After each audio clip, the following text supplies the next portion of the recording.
you have to find for x. This question is somehow amazing. It's an Olympic math question. How are you going to solve it? The first thing I'm going to do is think about how to do it. Okay, since we have 7 to the power x here and 5 to the power x here, I have to divide by what? Something that is 5 to the power x or 7 to the power x. I'll choose one of them and divide everywhere by it. Since I want to have a small number at the denominator, I'm going to choose 5 to the power x to divide everywhere by it, not this one because one is very large. Okay, let me take the smallest number and divide by it. Okay, I'll have all over what? 5 to the power x all over it here. 5 to the power x all over 5 to the power x.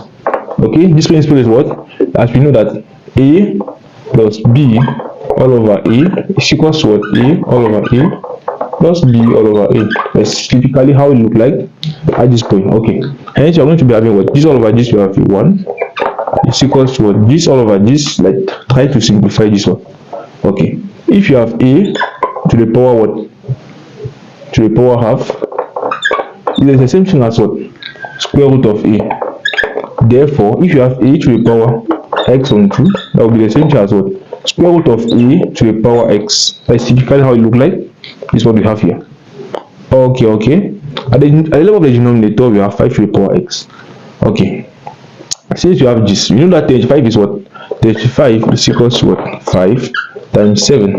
Hence, 35 to the power x all over 2 is equals to what? 5 times 7 to the power what? X all over 2. That will be equals to what? 5 to the x on 2 dot 7 to the x all over 2.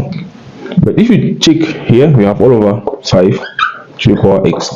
Okay,